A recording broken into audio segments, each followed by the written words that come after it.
Bonjour à tous, je suis Etariefas et rebonjour à ceux qui sortent du trailer parce que pour moi ça fait 5 minutes que je l'ai tourné. Vous, j'en sais rien, ça fait combien de temps que vous l'avez vu? Libre à vous de l'avoir vu quand vous voulez, hein. On n'est pas là pour parler de ça. Donc, avant de commencer notre émission du jour, je vais d'abord vous dire vite fait comment se déroulera l'émission parce que j'ai oublié de le faire dans la précédente vidéo. Tout le monde fait des erreurs. Donc, tout d'abord, je vais vous dire bienvenue dans la bibliothèque détail. Je le ferai après, enfin je le referai après. Donc, ensuite, je vais vous présenter le livre en lui-même, qui l'a écrit, son nom et sa date de parution. Si je l'ai trouvé, parce que parfois c'est pas toujours trouvable. Ensuite, je vais vous faire un résumé du livre. Très souvent, c'est le résumé qui est déjà présent sur le livre, hein, ou l'œuvre.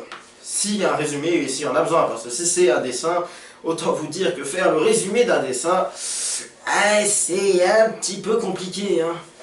Ouais, faire le résumé de la Joconde, c'est une meuf sur un tableau, paf, c'est terminé. Donc ouais, pour les autres types d'œuvres, pour les œuvres où il n'y a pas vraiment besoin d'un résumé, je vous en ferai pas. Ensuite, je vais vous faire les points positifs de l'œuvre. Donc là, par exemple, on en a beaucoup aujourd'hui. À faire des points positifs, ça va être la plus grosse partie de la vidéo, je pense. Ensuite, oui, je tourne mon script pour vérifier que je dis pas de conneries. Je vais vous faire les points négatifs. Je vais vous dresser les points négatifs. Aujourd'hui, on n'en a pas beaucoup, mais on a quand même quelques-uns, mais c'est pas vraiment la faute de l'auteur. Ensuite, je vais vous donner sa disponibilité, où vous pouvez la trouver ou vous la procurer. Et ensuite, je vais vous faire, mais ça, ce sera pas obligatoire, hein, ça dépendra si on a à dire, un à propos. Donc aujourd'hui, on en a un, vous avez de la chance. Bon, revenons à nos moutons. Oui, je viens de faire une transition, je vais la refaire. Bienvenue à tous dans la bibliothèque d'Etari. Alors, aujourd'hui, dans notre premier épisode, nous allons parler de 7X Fail. C'est un manga en 2 tomes, one shot, donc oui, il n'y a pas d'autre saison. Ça commence, ça finit. Qui a été écrit par Kaiden. Donc, il me semble, mais je ne suis pas sûr, donc ça c'est une information à vérifier, je précise, que ça a été publié entre 2011 et 2013, voire 2014. Voilà. Pour ce qui est de la présentation de l'œuvre, c'est fait. D'ailleurs, petite anecdote avant de commencer, vous voyez l'œuvre, enfin là je pointe rien du tout, je pointe le vide, hein. Cherchez pas au bout de mon doigt, vous ne verrez rien, concentrez-vous sur moi. Donc, vous verrez dans le générique que l'œuvre apparaît au tout début. C'est même la première image à apparaître. Après la bibliothèque, bien évidemment, quand le générique commence vraiment. Quand il y a les images qui pop un peu partout, bla bla bla bla bla. Bon, revenons à nos moutons. Le résumé. Donc, Seth est un lycéen studieux, involontairement populaire à cause de sa beauté. Il est ami avec Faye. Désolé, je me suis trompé de prononciation. Faye. Oui, parce qu'un putain de E et un putain de I sur les prénoms d'origine asiatique, je sais pas si c'est japonais ou chinois, et je m'en cogne honnêtement de l'origine du prénom. J'ai pas cherché, j'ai autre chose à foutre. Et disons qu'une lettre ça peut tout changer. Donc, je recommence ma phrase. Il est ami avec Faye depuis le début du lycée, voire peut-être plus, mais ça a confirmé dans l'histoire. Mais il me semble pas. Un soir, il rencontre Faye, un mystérieux jeune homme dont il tombe progressivement amoureux. Voilà, ça c'est le résumé. Bon, vous verrez si un jour vous avez le livre en main ou si vous le trouvez sur internet, grâce à l'onglet disponibilité que je vous dresserai après, que ce n'est pas exactement le même résumé. Je l'ai un peu modifié pour pas vous spoiler, parce que le générique spoil quand même pas mal, même énormément. Il spoil un élément important de l'histoire, c'est un peu dommage, je trouvais. Donc j'ai un peu remodifié le résumé, j'allais dire le script. Le script c'est moi qui l'ai écrit. Donc, maintenant, passons au point le plus intéressant, le point positif. Alors tout d'abord, hein, je vais pas y aller par 4 chemins et par 4 enculades. Le point positif le plus important, c'est que c'est très bien dessiné, c'est magnifique à voir, c'est du bonbon pour les yeux, c'est jamais moche à regarder. voilà. Ensuite, second point positif, il existe en format papier, que je vous montre actuellement. J'ai oublié de le prendre pendant mes vacances alors que je tourne la vidéo. C'est un peu con, donc imaginez dans ma main que j'ai le manga papier. Je vous insérerai sans doute une photo ici. Ce que vous venez de voir, c'est un petit temps d'attente, le temps d'insérer l'image. Hein. Oui, hein, je ne suis pas professionnel en montage, je ne m'appelle pas JDG ou Link the Sun, ni Mathieu Sommet, mais lui c'est un connard, donc on s'en fout. Ensuite, troisième point positif. Ça traite à la perfection beaucoup de sujets sensibles et importants par rapport à la communauté LGBTA+, mais même en général, hein, ça sort aussi un peu du cadre. Parce que ça parle un peu de féminisme aussi. Et quand je dis que ça traite à la perfection, c'est que c'est vraiment à la perfection. On peut se mettre à la place du personnage et ressentir pleinement le problème. Et autant vous dire qu'à certains passages, le problème, vous le prenez bien dans la gueule, hein, du genre, c'est pas le petit coup de couteau, là c'est plutôt la tronçonneuse en mode saut. Et surtout, quand je dis sensible, c'est que même aujourd'hui, ces sujets sont d'actualité. Et ce qui est fort, c'est que c'est pas cliché, c'est bien développé. Il y a un début du problème, qui commence avant l'histoire, parfois pendant, et il y a une conclusion au problème qui est bien amenée. C'est pas direct, paf, pouf, du genre un épisode de Naruto, oh là là, je rencontre un méchant, je lui pète la gueule. Non, là, ça se fait sur la durée. L'histoire, elle continue, et elle est très fluide. D'ailleurs, c'est même le prochain point. L'histoire, elle est très fluide, très originale. Sauf franchement, déjà pour l'époque, il n'y en avait pas beaucoup, à part au Japon, mais ça c'est un autre sujet, nous le verrons dans d'autres épisodes. Ce fameux Japon, hein, merveilleux pays. Ensuite, par original, hein, ce que j'entends, c'est qu'en France, déjà on n'a pas beaucoup de mangas de ce genre en France, hein, honnêtement. Ou alors si vous en avez, je suis preneur. Et surtout, bah, l'histoire, elle est vraiment très originale dans le sens qu'elle prend des codes de plusieurs types de livres. Par exemple, elle prend des codes des shonen, un petit peu. Je vais peut-être éviter d'utiliser des termes japonais parce que je suis un peu en appro là. Donc elle prend des codes un peu des yaoi japonais. Elle prend des codes des livres français, hein, parce que franchement, c'est un mélange un peu de tout ce qui est bon dans la littérature. C'est très bien détaillé, c'est ce qui fait l'originalité et la force du livre.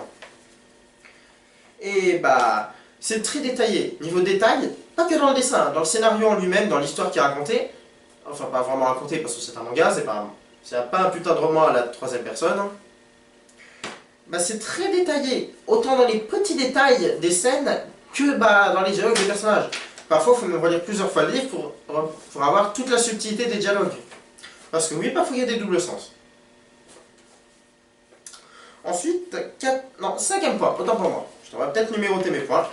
Donc, c'est très peu cliché, comme j'ai dit juste avant. Il y a quelques clichés, mais bon. Sans ces clichés, disons que la résolution des problèmes n'aurait pas la même force, on va dire.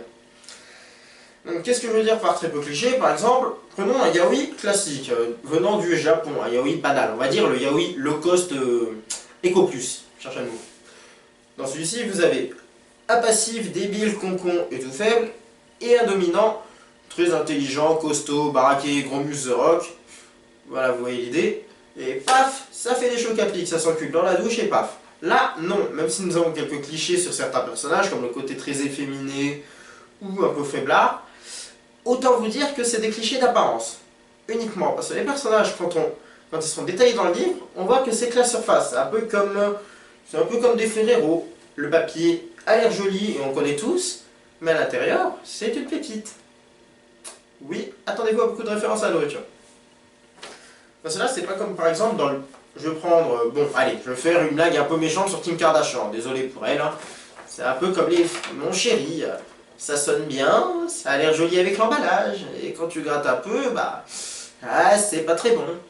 Bah là, non, c'est pas le cas. Là, c'est un Ferrero. C'est joli à l'extérieur et c'est très bon à l'intérieur. Et surtout, ils sont très rares. Et quand je dis rares, c'est que quand ils apparaissent, c'est que pour la scène en elle-même, et pas pour le reste de l'histoire. Pas toujours. Il y en a qu'un seul comme ça, mais bon. Ça, c'est un peu typique des romances. On ne peut pas faire une romance sans qu'elle soit cliché. C'est impossible de faire une romance originale tellement toutes les romances ont été un peu exploitées. Ou alors, c'est vraiment que le livre va être bizarre si c'est une romance très originale. Et ils sont là surtout pour banaliser les personnages. Les clichés, si je les mets en point positif, c'est parce qu'ils sont là pour banaliser les personnages. C'est vraiment très important que les personnages soient banalisés par les clichés. Ça peut être toi, moi, vous. Oui, je parle aussi aux autres qui regardent la vidéo et pas qu'à toi qui est en train de la regarder personnellement. Hein. Ça peut être monsieur tout le monde, les personnages. Leur histoire, elle peut arriver à n'importe qui. C'est ça qui fait la force, surtout, ce roman. C'est que les personnages, tout le monde peut se mettre dans leur peau, sans forcément avoir leur vécu. C'est monsieur tout le monde, les personnages. Ils sont banals. Et ça fait leur force. C'est pas le grand héros gros muscle du genre Musclor ou la princesse pétée du genre Shira. Shira, dont on parlera dans un autre épisode. Vous en avez ma promesse. Ensuite, le livre, là je parle uniquement du livre version papier, je vous dirai pourquoi après. Le livre version papier, il est vraiment pas cher, j'ai payé que 15 € les deux, et putain, même si j'avais déjà lu le livre en digital, hein, parce que oui, je l'ai d'abord lu en digital, et ensuite je l'ai acheté en papier parce que j'étais fan et soutenir l'auteur. Et bah il est pas cher, hein, franchement, pour sa qualité. J'en ai déjà vu des livres beaucoup plus chers, en un tome, hein, qui étaient vraiment nul à chier, alors celui-ci, il est pas cher et d'une excellente qualité. Il est très bon, il est beau graphiquement, et l'histoire elle est top. Oui, je le répète, je retombe sur mes mots parce qu'il est vraiment génial ce livre. Lisez-le si vous en avez l'occasion et le temps surtout. Ensuite, je vais maintenant parler de la partie digitale. Parce que oui, le livre existe aussi en digital. Il est publié en digital et il est disponible gratuitement. La seule chose qui change entre le papier et le digital, c'est que le digital il est gratuit, mais que le papier il est payant, mais il y a un bonus. Il y a des petits bonus à la fin des livres. Ouais, c'est tout ce qui change. Mais sinon, vous pouvez le lire entièrement, sans coupure, sans pub, et il est gratuit de chez gratuit. Franchement, c'est pas un mensonge. C'est pas du genre NordVPN ou les Sims, c'est pas un free-to-play. Hein. C'est vraiment gratuit de chez gratuit. Il n'y a pas d'arnaque. Sans fioriture ni rien. Bon, je suppose que je suis obligé de parler des points négatifs. Hein. C'est dommage. Alors, déjà, je vais préciser que les points négatifs ne sont pas la faute de l'auteur. Pour une fois. Enfin, j'espère que ça ne se répétera. J'espère que ce sera très souvent le cas, parce que, honnêtement, les points négatifs, c'est dommage dans ce genre d'émission. Parce que ça gâche un peu tous les points négatifs, et là, c'est pas la faute de l'auteur, pour une fois. Donc déjà, le livre, le livre imprimé, on va parler spécifiquement du livre imprimé, il a quelques petits problèmes d'impression de temps à autre. Il y a certaines pages qui sont un peu mal cadrées, et on peut pas vraiment les blâmer non plus aussi. La maison d'édition, enfin pas la maison d'édition, enfin ceux qui ont imprimé le livre, on peut pas les blâmer, c'est une petite boîte française. Dont je n'ai pas le nom, je n'ai pas trouvé le nom, mais tout ce que je sais c'est que c'est une boîte française. Ça c'est écrit Made in France. Et on peut pas les blâmer, c'est une petite boîte. C'est pas non plus les maisons Hachette et tout le bordel qui ont des gros moyens. Donc les erreurs, ça arrive à tous. Et ensuite, deuxième point négatif, hein, et vraiment pas important, il y a quelques petites fautes d'orthographe et d'accords par-ci par-là. Mais bon, hein, personne n'est parfait. Toi aussi, là, toi, je te vois le petit malin. Même si t'as peut-être le QI d'Einstein, hein, toi aussi t'as déjà fait des fautes d'orthographe hein, dans des trucs importants. Et oui, ça arrive à tout le monde les fautes d'orthographe, donc on peut pas blâmer l'artiste pour ça. Ça arrive surtout que, vu la qualité graphique, je le répète encore, la qualité graphique et scénaristique, franchement, un S ou deux en moins, c'est pas ça qui gâche l'expérience, et surtout, quand on fait un aussi bon travail, on n'a pas toujours le temps, et surtout, ouais, bon, je cherche une justification pour y aller fautes, désolé. Je vais remonter à chercher une justification pour un truc qui se résume par l'erreur est humaine. Bon, maintenant, parlons de la disponibilité du livre. Alors, tout d'abord, le livre est disponible sur 2 plateformes gratuitement. Donc déjà sur Amilova, dont vous pouvez trouver beaucoup de bons livres, hein, pas forcément des livres LGBT+, et aussi sur Mangadraft, où vous pouvez le trouver. Tous les deux sont gratuits. Ensuite, si vous voulez la version papeterie du livre, je vous mettrai le lien. Bah justement, c'est Mangadraft, je me suis bourré. Autant pour moi, désolé, c'est un peu de nervosité, c'est mon tout premier épisode. Hein. Il est disponible en version papier sur Mangadraft, en version digitale complètement gratuite sur Amilova. Et, très honnêtement, allez le lire. Vraiment, allez le lire. C'est un très bon livre. Love Simon à côté, c'est de la merde couverte de chantilly. Honnêtement, celui-là, il est vraiment bien meilleur. Hein. Vous prendrez plus de plaisir et d'intérêt à lire cet X-Fay que de regarder Love Simon. Promis. Et je suis pas du genre à mentir. Enfin, pas tout le temps. Maintenant, passons à une petite partie un peu anecdotique, hein, elle n'est pas obligatoire. Vous pouvez partir dès maintenant parce que j'ai déjà fini d'exposer dessus, mais restez quand même, on va parler vite fait de l'artiste, donc de Kayden. Kayden a une page WordPress, hein. Je crois que ça se dit comme ça et que ça s'écrit comme ça, je vérifierai après, quand je mettrai le lien en description. Oui, tous les liens pour la version digitale, la version papier et le WordPress de Kayden tout est disponible. Parce que oui, bon, Kaiden n'a pas fait que cet X-Fay, hein. C'est son premier livre, certes, mais Yel, je sais plus si c'est un homme ou une femme, ou je sais pas, on en a fait d'autres, de livres, hein. Et ils sont tous très bons. Bon, je les ai pas lus, mais vu la gueule de la couverture des livres, hein, je pense pas que c'est de la merde, surtout vu le premier. Donc voilà, ce propos est terminé, et l'épisode lui-même aussi. Je vous souhaite une excellente soirée ou journée selon l'heure à laquelle vous regardez cette vidéo, et je vous dis, tchuss tout le monde! Quoique non, pas de tchuss, c'est pas très amical, on est entre amis ici. Donc je vais vous dire autre chose pour vous dire bye bye. Zoubi zoubi les amis.